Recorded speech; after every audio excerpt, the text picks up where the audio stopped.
When I first started pursuing photography, I had just graduated high school and I had no idea what I was doing. I was completely lost in the world. I had friends that were going out of state to pursue college or religious missions, and here I was sitting around having no idea what I was gonna do. You know, there was a lot of people that were telling me just go to college because that's kind of just the normal thing you do after high school, but I had no idea what I wanted to go to college for or even what to do as a career. At that point, I was really starting to look at photography as an option, but everybody was telling me that there's no way you're gonna make money, it's not worth your time. And naturally, it became one of the hardest points in my life.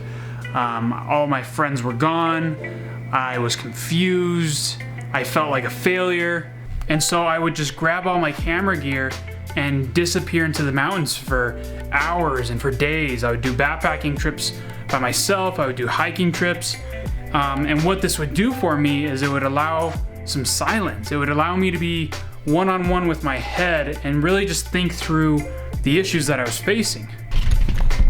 And because I had my camera gear on me, I was constantly taking photos. I was shooting the stars, I was learning about my camera, I was really just diving deep into the world of photography.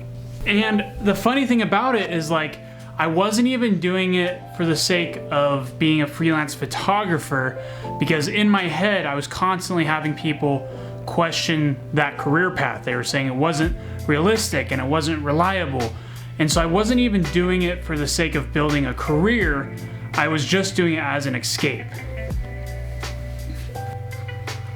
Because this went on for multiple years, you can imagine how many photos and how many hikes that I probably went on over the past 5 years.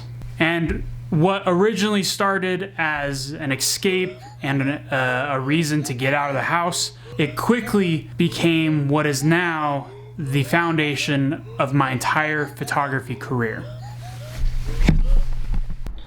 Which brings us to today. Today we are up here at Park City.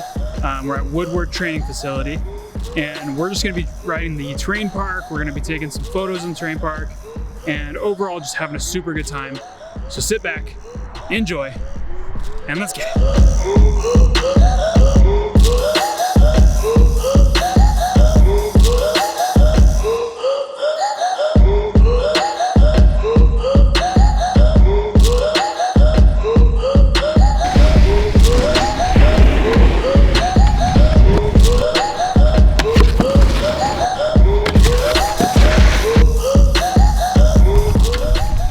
So, Malcolm Gladwell wrote that 10,000 hours is the magic number for greatness. Now, the meaning behind this, and in theory, is pretty simple. To be considered elite and truly experienced within a certain craft, you are going to need to put in 10,000 plus hours. And honestly, that's why it's so crucial that you follow something that you are passionate about. Because the years that I spent going into the mountains, hiking and taking photographs was just me indirectly putting in those hours.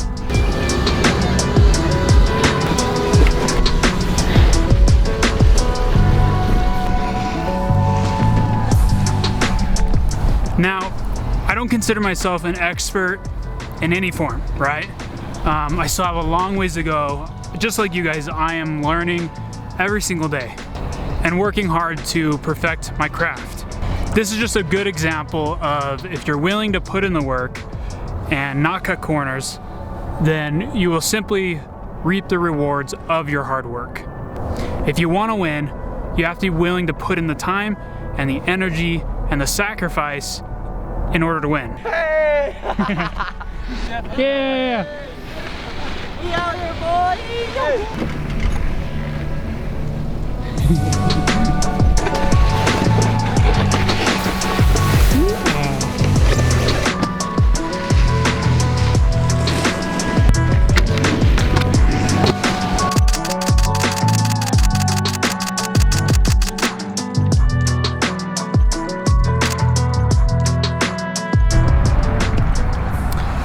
So, in conclusion, find out what it is you're passionate about, hold on to it, and hit the gas until there's nothing left in the tank to give. And I'll see you guys on the next one.